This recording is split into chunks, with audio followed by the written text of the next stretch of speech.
You can go whenever you get ready. Whenever you're ready. Okay.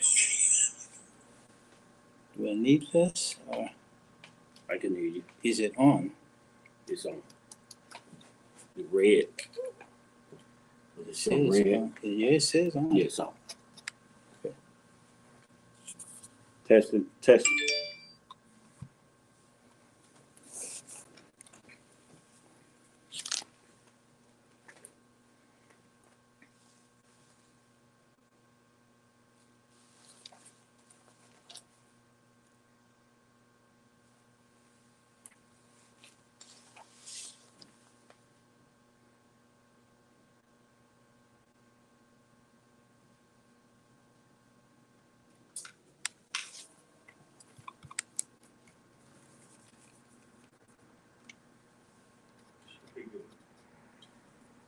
Testing. I may not really need it. I don't know. Okay.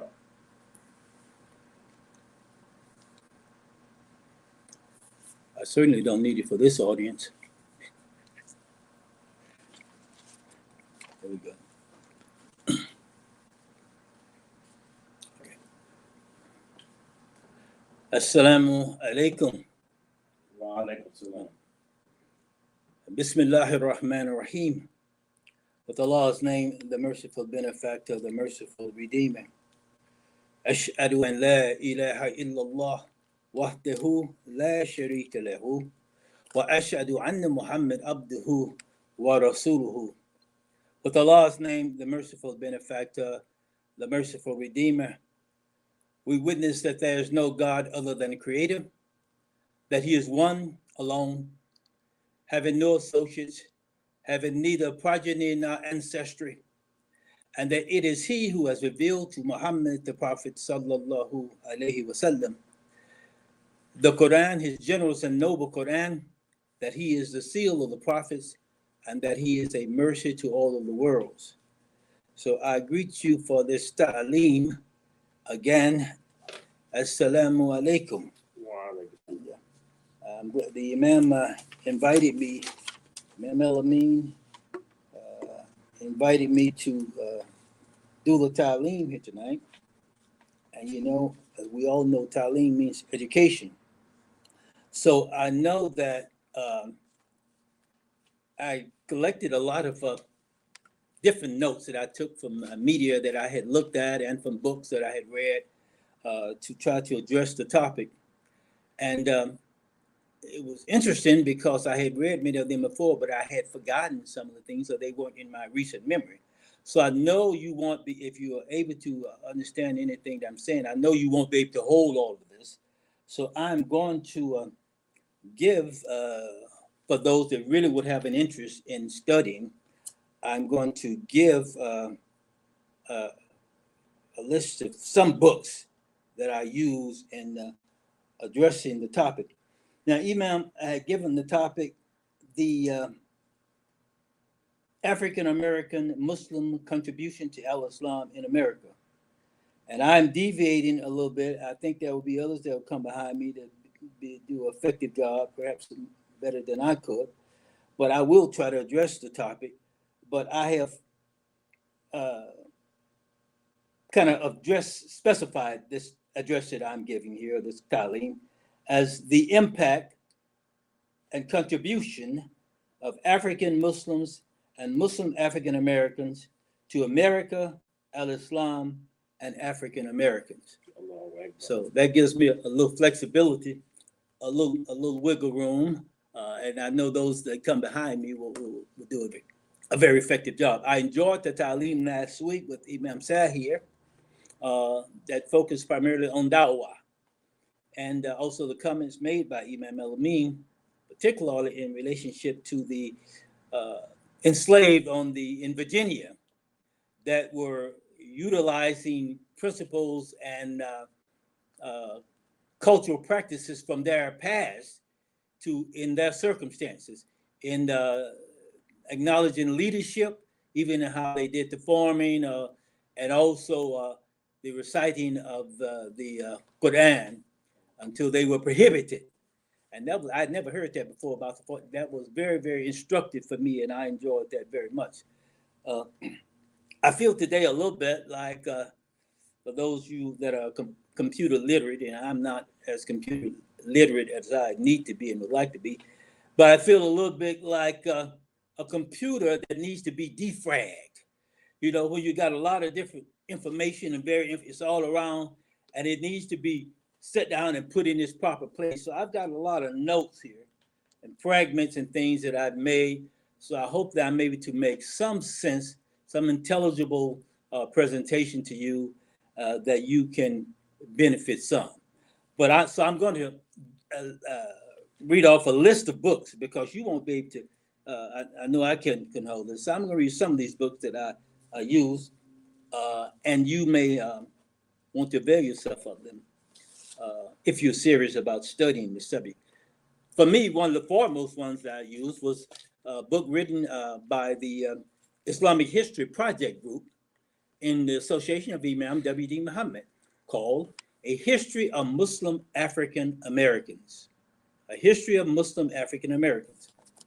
And also, I use a DVD. I don't think I brought it with me. That was done by Bait Cow out of Atlanta. And formerly they were known as Muslim News Magazine. And many of you might have this DVD, but if you don't, those are two things that you should absolutely have in your library and also our messages. They should have it. And I would even recommend a lot of these other books. But it was called 800 Years of Muslims in America. DVD. Excellent DVD. A lot of the narration is done by Imam Hassan Kareem out of Los Angeles. But it is an excellent DVD. Also, I use a little bit of Prince Among Slaves about Abdul Rahman. They came before Columbus, Falcon of Change, and I think the Afrocentricity minus Al-Islam cheats. And that is kind of by Amin Yasser Muhammad. And that is kind of a response because the cover is very similar to the book done by Chancellor Williams, The Destruction of African Civilization. And he addresses some of the criticism of Chancellor Williams and others in regards to Al-Islam. And I hope, also another one, Muslim in African History. And there's another book, The Golden Age of the Moors, edited by Dr. Ivan Van Sertima. I think I mentioned they came before. Falcon of Change by Jan, Jan, Jan Carew. And there are many others that I won't mention at this time. I will mention Introduction to African Civilization by John Jackson. That is, the foreword is written by John Henry Clark. And very, very anti-Islamic Dr. Clark, excellent scholar, but very anti-Islamic. And you can see sometimes agendas that some of the Pan-Africanists or Afrocentrics have. So this book that I mentioned previously, it addresses these concerns from the Afrocentrics and of Malif Asante, Dr. Yusuf bin Jakanan, Dr. Henry Clark, and others. Very excellent book in combating that negativity that's directed toward Al-Islam. Another book that I mentioned here is Islam in the African American Experience by Richard Brent Turner. And I will probably refer to that book some when I have present some of the information from Dr. Fatima Fanusi, on her with her doctoral thesis in regards to the strategies of W.D. Farad and the propagation of Islam in America. And I'm purposely saying Islam and not at this time using Al-Islam because this is a lot that they've used here. So I want to keep it relevant to that, and I will hopefully we understand that what Allah has revealed, as Imam Muhammad has brought insight to for us as Deen is al-Islam. So we understand that. One of the things that we began that Al-Hajj Malik Shabazz, Malcolm X said, he said, of all of our endeavors, history is best qualified to reward our research. Of all of our endeavors, history is best qualified to reward our research. So this points out the importance of history. And I'll say at this point, if history was presented accurately as possible and as objective as possible, there would not be as much need for Black history or African American history if we had, instead of his story, we had the story. If we had the story, more than just having his story, then it wouldn't be as much a need for, because it would be all inclusive and all of the history would be included in the presentation. But since that's not, Dr. Carter G. Woodson in America, he first began the idea of Negro History Week, as we would call. Then it evolved to be Negro History Month, African American History Month, Black History Month. So what I want to try to do is kind of put some things in a context, so that we can appreciate the impact and the contribution of African and African American Muslims to al-Islam in America, and to African Americans, and to and to the United States, to the Americas.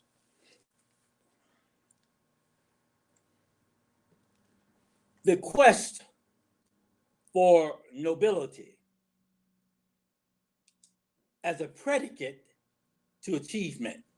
So I'm placing this in the context of the Islamic struggle in America, the presentation or the evolving of al-Islam in this among the African Americans in the diaspora, because there was a need and a quest to establish our nobility. And we know that Allah subhanahu wa ta'ala, he has said that he has made noble all of the children of Adam. But that nobility has not been respected, has not been appreciated and respected. And so this is why we are having to address that. So I'm trying to put things in a little bit of a context. There would be no history, no human history. There could be no human history without African and Black history. There simply couldn't be any human history. It wouldn't exist, because our very beginning, all of us trace our beginning to the mother continent, Africa. And modern historians and anthropologists now, they have concluded that man's origin as a modern being would have developed in the area around Ethiopia and Kenya in what is called the Rift Valley. Let me see if I can kind of I wish I could enlarge this picture, but so here we are in Africa, and this is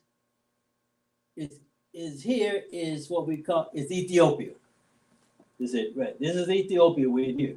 I can hold it, brother, ma'am, up close. Okay. Well, maybe I can probably bring it on if they can see.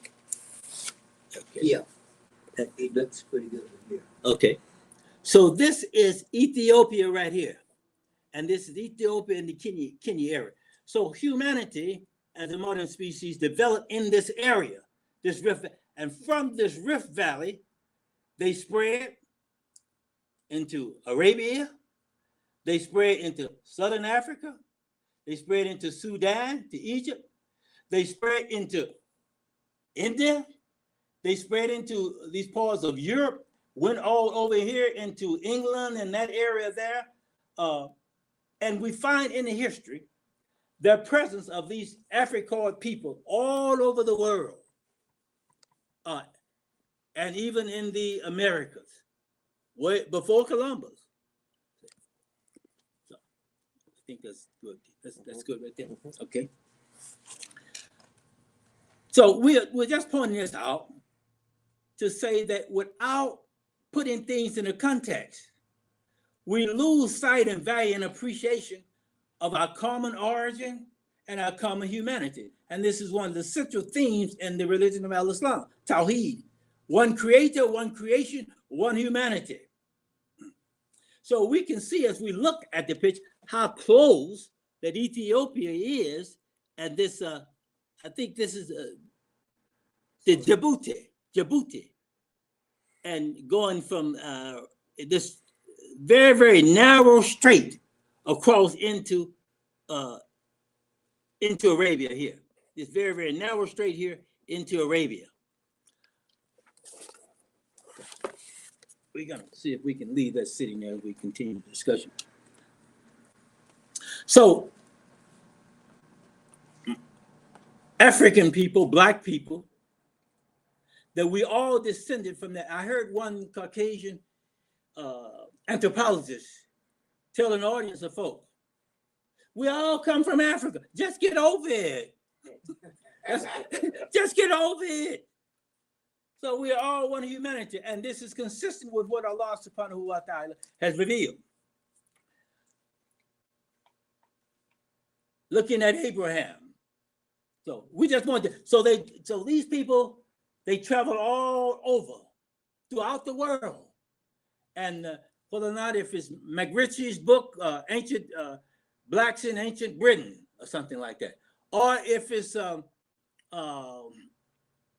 I can't think right now, Anacalypsis, Godfrey Higgins' book, a number of books, and there's somebody else that I can't think of right now. But all of these historians, many of them knew this, but they didn't share it because a lot of them didn't want to share it because they people wanted to keep up this false idea and false image of themselves as special and as above.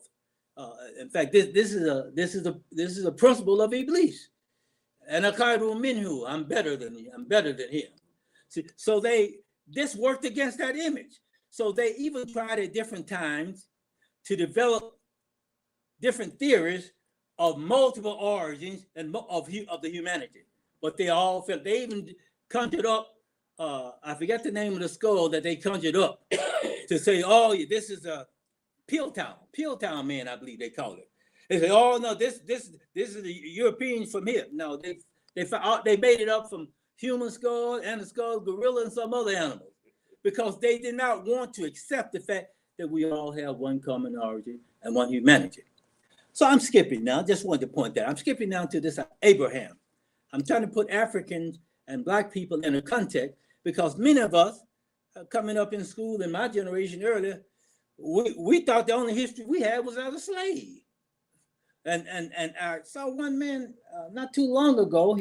This was within the last 10, 15 years. He may still be. He was just thanking the Europeans for bringing us here because we were just savages. This African American. And I was amazed when I was hearing it that he still had that mindset. So this is why I'm bothering about this. Our first father, Adam, excuse me, and then we have our second father we talk about in Al-Islam as Abraham. We say he's the father of our rational faith. And Abraham, he had his origin in what they say biblically, they say the Ur of the Chaldees. And that area there was known at different times as Babylon at one time, Mesopotamia at one time, more ancient times is known as Sumer. So now Sumer had been, as the scholars and anthropologists have dug deeper down, they have found out, they said that Sumer, and I know this would be hard for some to say, it meant the blackheads. They say it meant the blackheads. And in this era of again, making just a, I'm not saying Abraham was black. I'm definitely saying Abraham was not a Caucasian Jew. In fact, he's not even, as Allah subhanahu wa ta'ala says, Abraham was neither a Jew nor a Christian, for he made no associates with God. And so we have after the revelation of the prophet, and I'm going to get back to Abraham, the revelation came to the prophet, and Muslims began to advance militarily and in different areas and things like that. And they began to be in competition for the political and social orders with Christians. And so as they were in the area around the Caucasus Mountains in Russia, around Russia and that, as they were in that area, there were a group of people, Europeans in that area, and they were trying to maintain an independence from being pulled into the Muslim camp or the camp of the Christians. So they adopted Judaism as a religion. And they became from the Khazars, and they became the Khazars, they became the Ashkenazi Jews. And so most of what we have today in Jerusalem area, in Palestine, and what they've taken out as Israel, they were Ashkenazi Jews. And this is why, as I mentioned, I don't know, it was last khutbah something, that Sister Aisha was on the call with Bismillah call with the Imam Samaj's group, Abdul Samaj's group, and she said that they don't allow any DNA testing in Israel. And the reason that they don't allow it is because the people that are there cannot establish a historical connection with the land. So this is to tell us, and this is not my main topic, I'm hoping to get back to the topic, is that, but I'm trying to put this in a context, is that the European Ashkenazi Jews that are there now, well, we have this fracas going on, it's been going on for 100 years in Palestine, that they don't have strong ties to the land, that they can put themselves, they don't have strong ties to that. And with the Balfour Declaration passed in 1917 and the petition passed in Palestine in 1947, and then they began to import European Jews into that area. And Jews and the Jews and the Palestinians had been living together for a long time. Those that were there, that were native to that land, they weren't having big problems. But when they began to bring in these imports, and then they began to usurp and take the land, then that's when the problem began. So we're just putting that in the context. Additionally, with Babylon, from biblical source, they said that they associate Nimrod, which was a wicked ruler, who was given a birthday on December the 25th, they associate him. He was king and ruler of Babylon. And they say that Nimrod was, I believe, a grandson or son of Canaan. And so they identified Canaan as a son of Ham with Egypt.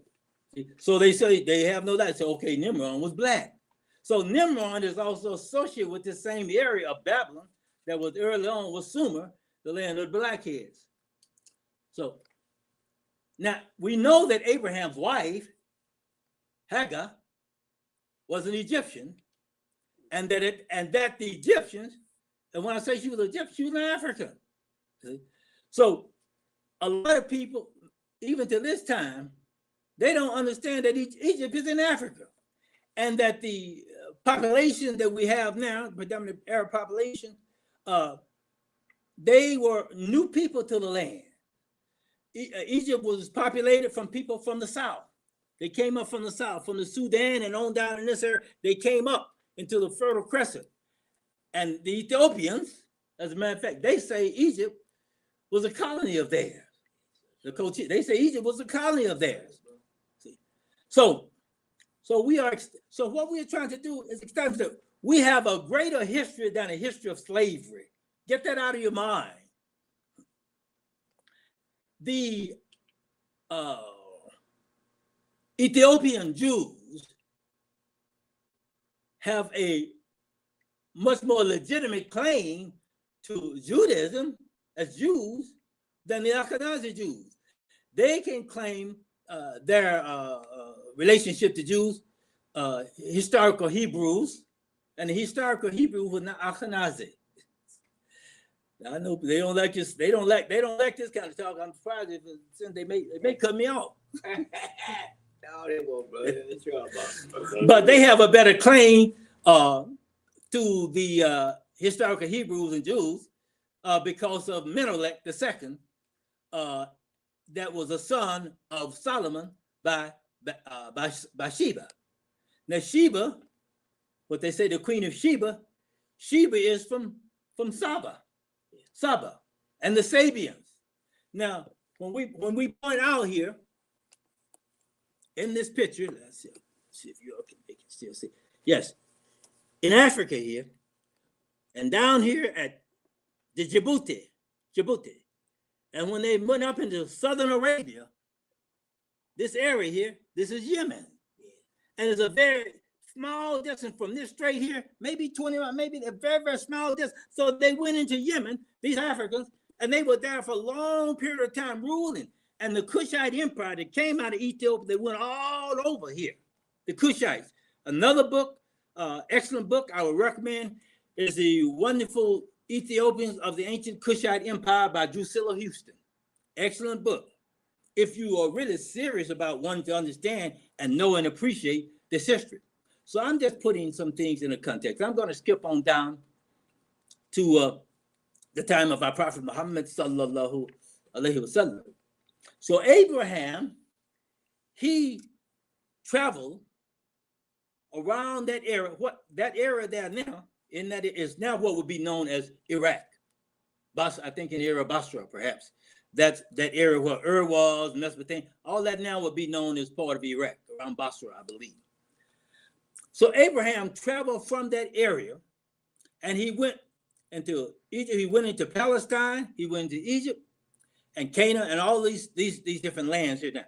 He comes to Mecca, and he, with his wife, I didn't say concubine. They like to say concubine in the Bible, but it says, hey, Abraham took for wife Hagar. And so Imam Muhammad is giving a lot of tafsir on Sarah and Sarah.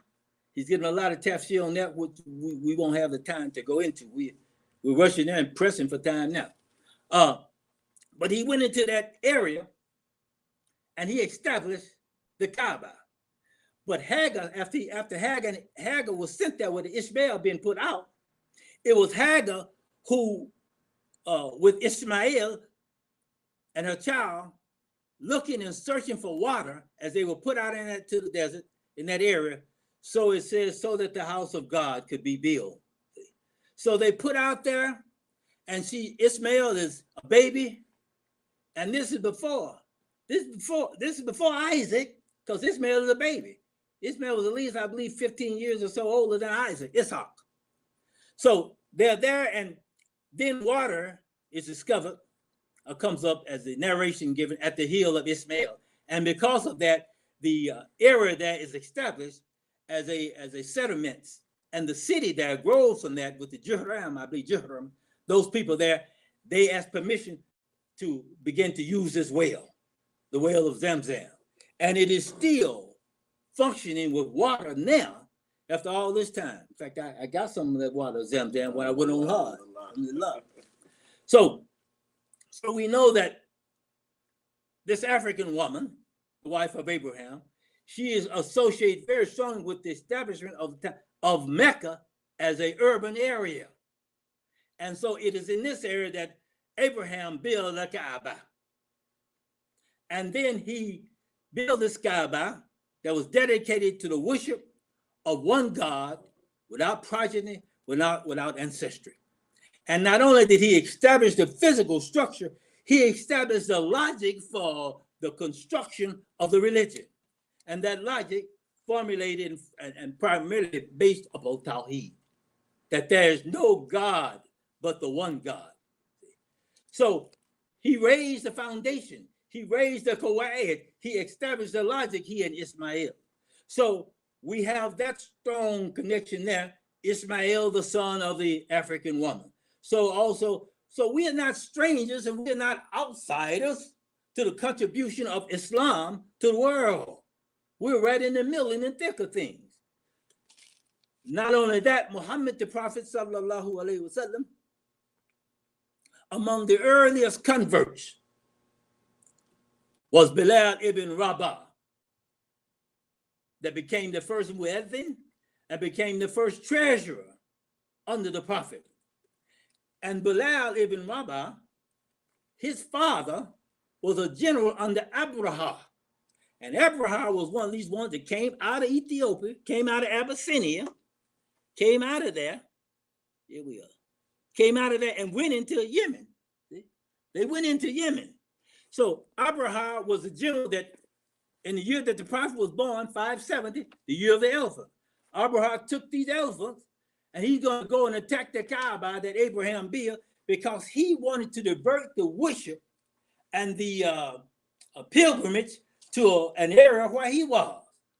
So in that same area with Abraham, as these people were brought in, and some were brought in to later on to help with the oppression of people that were there, and then later they lost perspective and became oppressors themselves.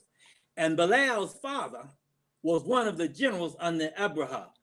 Then when they lost favor and the people turned against them because of they weren't fulfilling that commitment and their social and moral obligation. Then many of those people there that came, they were enslaved. This is how many of them got to be slaves. So that's one connection we have there with Abraham.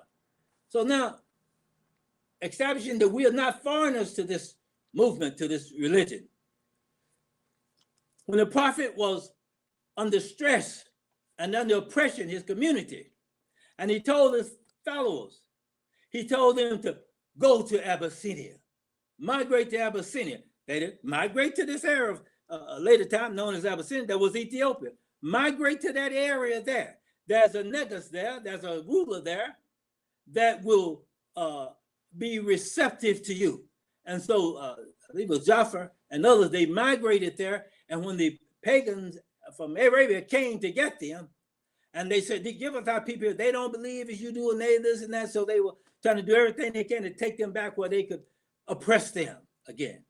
And they began to recite, I believe, from Surah Maryam about Christ Jesus and his mother Mary. And the negus there, the leader there, he drew a line in the sand. And he said, the difference between these people and us, as they talked about Christ, is that the difference is thickness of this line. And he gave them protection and for the time period they were. So again, this is when the community life really could first begin to be established, this migration to Abyssinia. After the passing of the Prophet, that was the incursion into North Africa.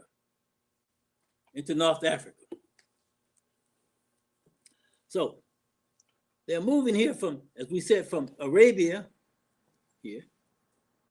They're moving Egypt into North Africa. Morocco, they're eventually moving on up in this area. So they begin to move this way, westward, northwestward. Okay. And when they come into this area, many of the people of that area were converted. They were converted. They accepted the religion.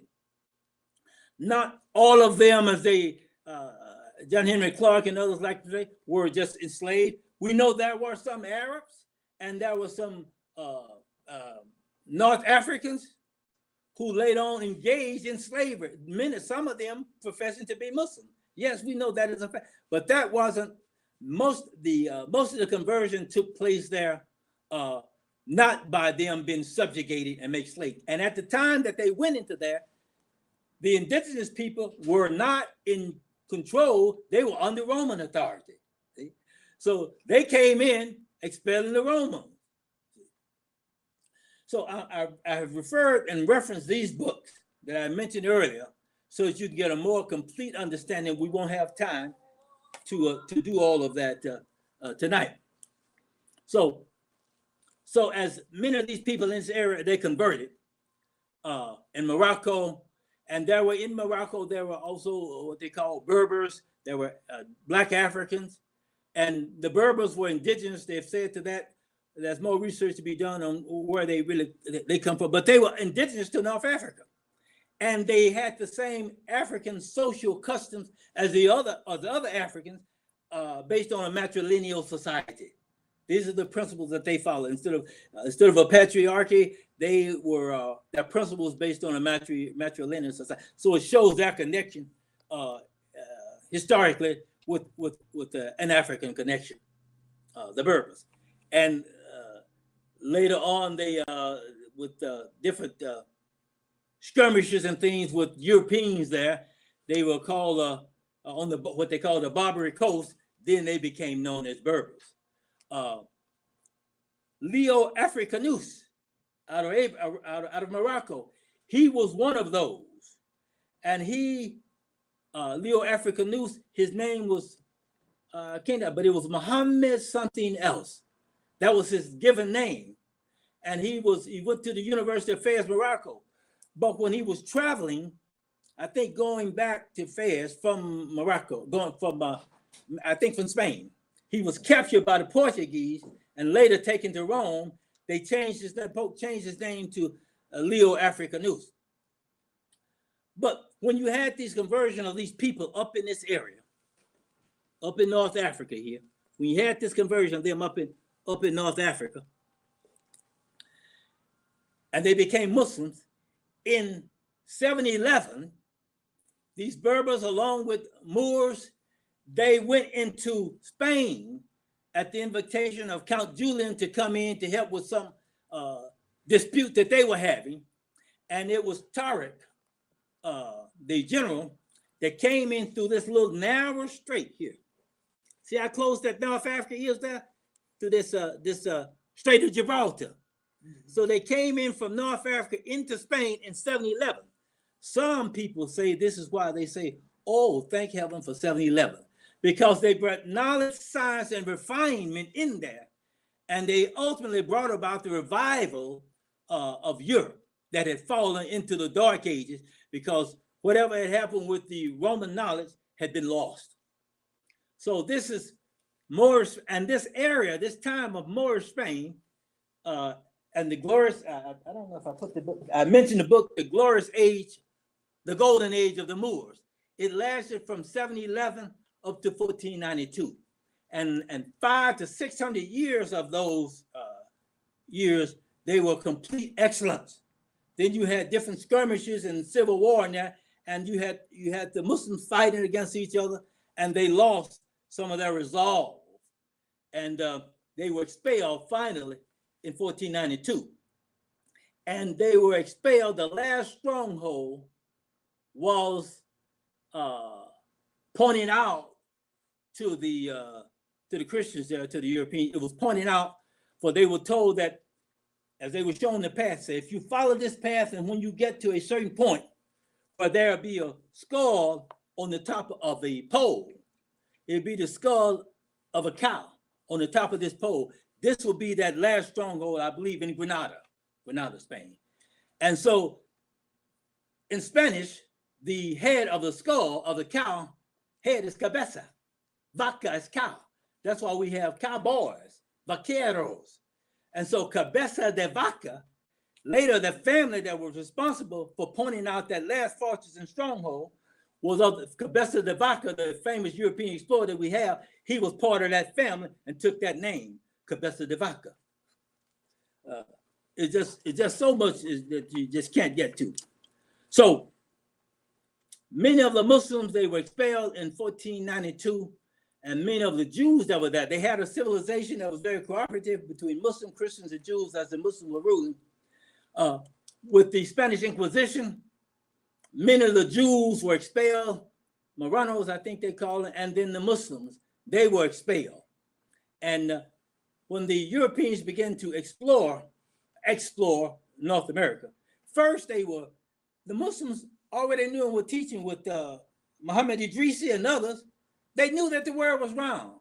They had been circumnavigating the globe around the Cape of Good Hope.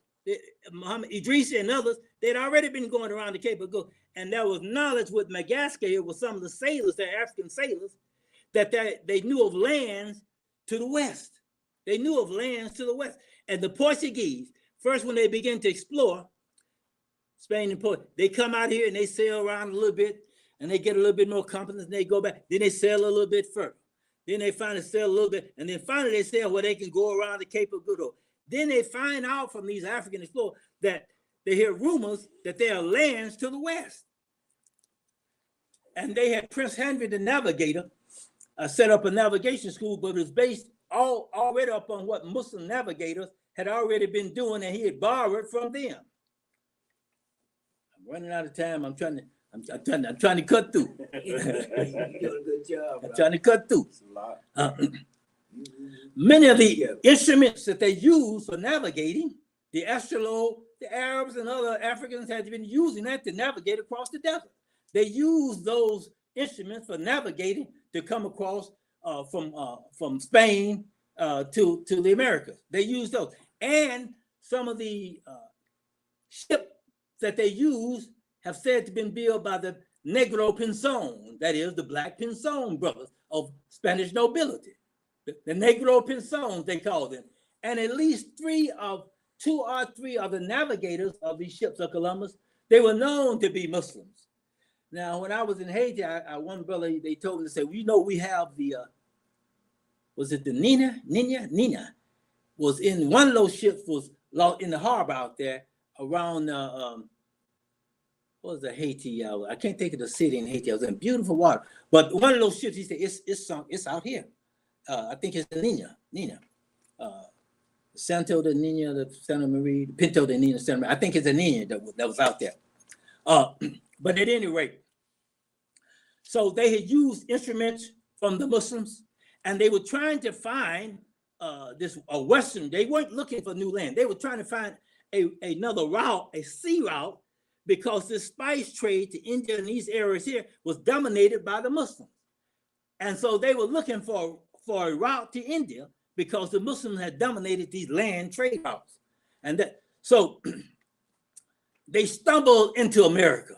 They stumbled into America, even though some of them had heard about lands to the west. So in 1492, I can't think of the exact year, when the Pope, with new lands were discovered, the Pope said, okay, I'm gonna divide this Africa. I'm dividing the new world over here in half. And they set a certain line of demarcation. They say everything to this side is gonna be for Spain. Everything to this side is for the Portuguese. This is why we have Brazil is Portuguese. The Portuguese, we think of the slavery beginning in America as they give us 1619 with Jamestown. The Nation of Islam, Elijah Muhammad and others used to say 1555 with John Hawkins and the slave ship Jesus. We even know that the Portuguese, as early as 1445 in their time, they were raiding the coast of Africa, and they were picking up slaves then. As far as that goes, they were raiding the coast of Africa. So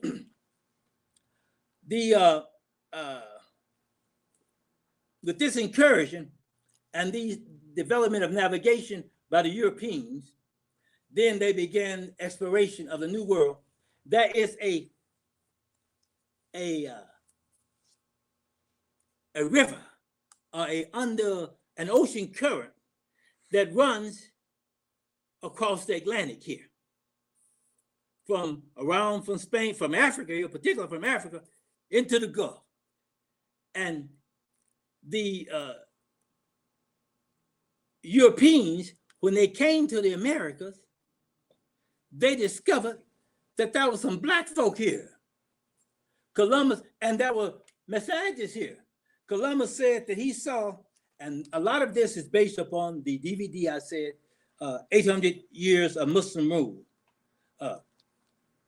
Now, let me see if I can keep in the...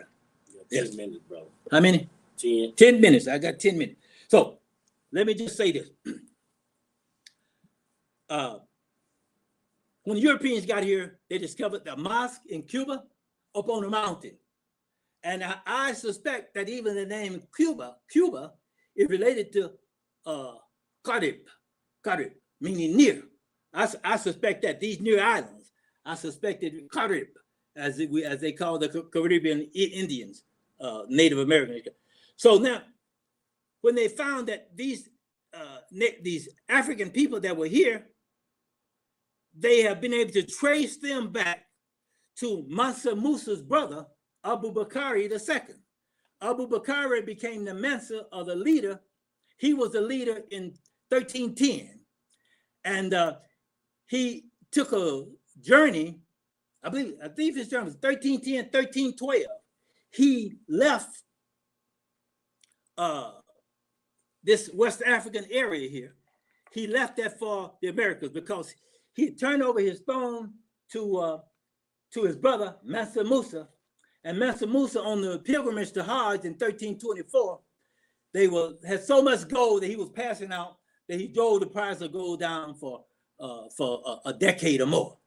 And so Abu Bakr had turned it over to him and began to build ships. The first set of ships he sent out, he said, because he had heard information from Idris and others about Muslim kingdoms of Muslims in America. And he first built 200 ships. And that became his major project. That's why he turned that leadership over. And they built and sent them out. And when they went out, none of them came back except one.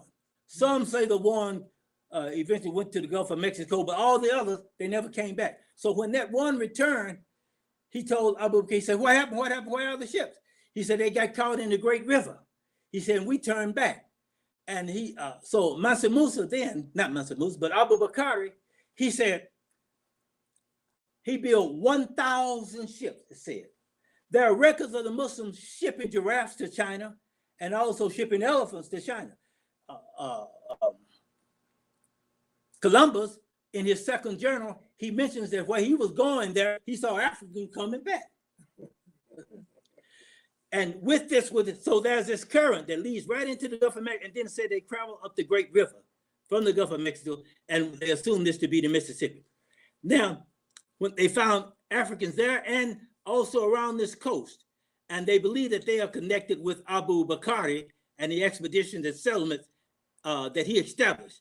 And at one time, they said that there were 200,000 Muslims around this Atlantic coast that's next to, because this is, see how close this is? Mm-hmm. And so I'm running out of time. But so we have a history of Al-Islam in America. As Little Stephen Estevanico, he was part of that Moorish contingent that was there in Spain. I forgot who was his owner, but he led with, I think, Balboa and others. He was one of the first Africans, they say, to do exploration with the West. But we further know that in the Yucatan area down here, we have the Olmecs. Some of them, they've traced them to, some say, the 18th dynasty, this Nubian dynasty, they like to say. They were there from 800 years to 1,000 or 1,200 years before Columbus, before Christ. They were there, and they were there for long, long periods of time. And so we have this excellent history. And I'm just about at the end. I want to mention these last things that, in regards to Al-Islam in America. When most of the propagation of Islam in America was done by the Ahmadis. And they were out of Punjab area, that is out of northern India, up in this region that's next to Pakistan up there. That's where they were from, Punjab area. And they eventually, these Ahmadis, they were followers of this Ghulam Ahmed from the 1880s. And he saw that, he felt that Islam was degenerating in certain areas here, and they had all their understanding was a literal understanding of everything in the Quran and religion. And he said that a lot of that, he didn't accept a lot of that. He later on went so far as to set himself up as prophet and as the Masih Mahdi, the Messiah of the Christians and the Mahdi of the Muslims. And so eventually they split over this problem that they were having. And so they had the Lahore branch and the Qadiani branch of Ahmadis. And they sent the first Qadiani missionary to America, Dr. Mufti Muhammad Sadiq. in 1920, I believe, 1920, and they began to propagate Ahmadi Islam. There were 3 periods Dr. Fanusi talks about, and can I have 3 more minutes? Yes, sir. There are 2 periods that Dr. Fanusi talks about, and she was one who presented at our convention right after Imam Muhammad passed. And she did her doctoral thesis on the strategies of W.D. Farad. She went back, she actually went and met with Imam Muhammad. She met with Imam Muhammad Abdullah. And Muhammad Abdullah, he was, as Imam Muhammad has pointed out, W.D. Farad. And he was W.D. Farad. And he had come on an undercover mission in 1930s after the Ahmadis are here in the 20s. And with Noble Drew Ali, and their influence was with Noble Drew Ali. Their influence was also with Marcus Garvey. You had Dusay Muhammad. You had some Sunni Muslims that were here before. They didn't have that much success, but they were before the Ahmadis. But the Ahmadis were the main ones responsible for the propagation of Islam. And the first book, Quran, that we began to use was from them by Maulana Muhammad Ali. There was some problems with that. But at any rate, they came, and their influence was on the propagation of Islam. Later on, they tried first with European intellectuals.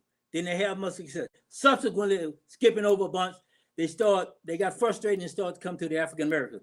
They were angry. They came out of India here now, and the British were dominating our people and ruling our people, so they weren't happy about that. So they decided that they're going to use what they call a strategy like the Jews used to convert the pagan Romans to monotheism. They use what they call syncretism, combining different ideas and even mythology and other things to try to get people out of one thing to get them to another. And a lot of us say, well, you know, what the Jews did, the Yahudi, the rebellion among them, some of them did for good reasons. Some of them were part of what we call the Jacobite conspiracy. But anyway, so they decided to use, throughout the Ahmadis, they were using that kind of strategy. And so they had a language there to attract these African Americans that later they began to become their target market. And then later they sent W.D. Farad as an undercover mission in 1930. He came from, I think he had been in Fiji at that time. And then he came to Detroit. Then they subsequently, Honorable Elijah Muhammad ended up being his disciple. Then they went to Chicago. And he taught that, stayed for 3 years. Then he left from the West Coast, went back to Fiji. He was known then as in Fiji as Master Abdullah Muhammad. He was a teacher back there. Then he came back here in 1959 to when Imam Wahiduddin Muhammad was in Philadelphia. He came back and began to work at him. And the Imam recognized him by the little, he came the same way he came to his father, showing how to make food and this and that. And all of that was symbolic stuff there. And then he ultimately, at one time, the Imam Muhammad, he's in the Oakland and San Francisco area. The Imam eventually appoints him as an Imam there over Masjid al-Warithin. And so, but Farad never, you have to get the book, and Dr. Fanusi's book, but he never, when he was questioned by Brent Turner, said, he said, it's okay for Wallace to say that I'm W.D. Farad. He said, but I did teach him a few things, but he said, but I am not the one that taught Elijah Muhammad, and I'm not God. So Imam said, you wouldn't expect him to, because he didn't want to have to answer all of those questions. But those tapes that I mentioned, 800 years of a Muslim in America, and the tribute to Imam W.D. Muhammad at an Ahmadi facility, where she is there discussing this, and also the grandniece of the Honorable Elijah Muhammad, and she's discussing the fact that how Honorable Elijah Muhammad told Malcolm to go search his people, and he told his community not to harm Malcolm. So it's a lot of good stuff that our messages should have these things, because it opens you up your clarity for you understanding the religion. And closing, I just hold up this book with the Nation of Islam, the different farmland, millions, thousands of acres of farmland. Nader Ali was set up to establish Clara Muhammad schools on the West Coast. And then later, the Honorable Elijah Muhammad called him back to head the economic program, and they brought in $3 million worth of goods from Japan and Korea into the harbor in California, and he sent Nader Ali to see that those things got out and were distributed. They recouped the money, and they had made some additional profits. Then later on, these were household goods. Then later on, they bought a lot of property in Chicago and rented this houses and these properties out to the believers. This was part of the economic development thing. And later on, they imported fish. He told them first that he read from the Bible things say the coin, the gold coin, is in the fish's mouth. And that's when he started and initiated the fish program. And their goal was to sell, I think it said 700,000 pounds of fish a day is what they wanted to sell in America. They didn't achieve that goal. What they did achieve was to sell 12 million pounds of fish a month, 36 million pounds of fish a year. And they got a brother that was a Turkish brother to teach them, the Honorable Elijah, to train them in international trade. And the Library of Congress, I think it was, said that this fish stuff that they were importing, no other company or anybody else had ever in America brought in that amount of fish or anything else like that. So Safeway and others, they began to try to undermine this effort. They began to bring in the whiting fish. And so these are just some of the things of economic contributions. We don't have the time to do it, so we're closing out. So I recommend that you get these books, particularly the one from our association is very, very good. That is A History of Muslim African Americans. And also this brother that was doing that book, when I saw him in one of the conventions in Chicago, I asked him about the thesis of Imam Majid. He did a thesis on the Ad and the Thamud people. And the Ad and the Thamud people, they are traced back also to this era in Africa. And they are the ancestors of the Arab people. That's just so much, and you can't get it in just a limited setting, but if people are interested, then you should avail yourself of these things.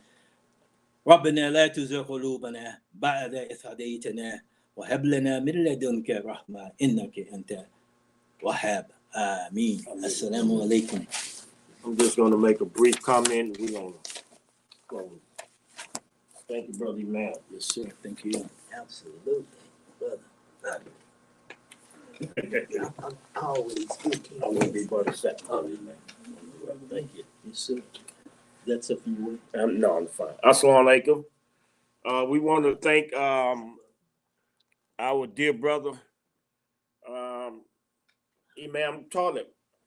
Always a very intellectual study, and we want to thank him for bringing that to us.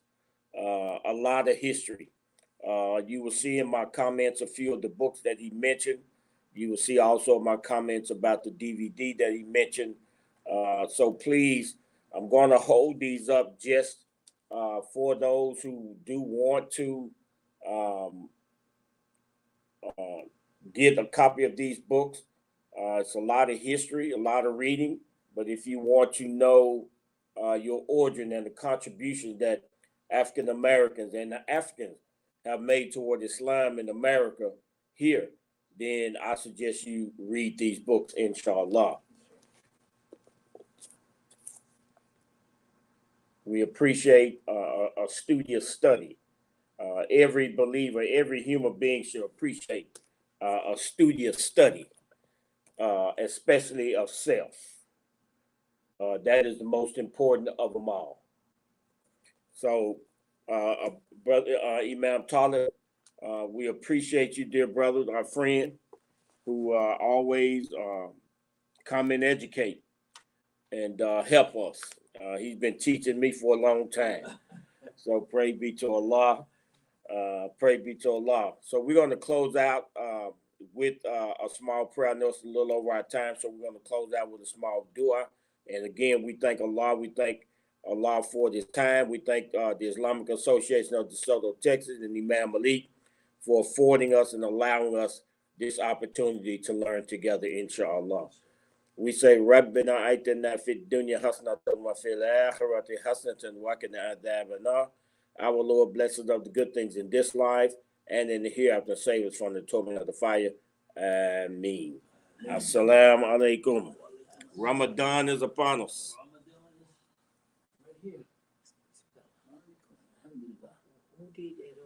I don't know. I don't know.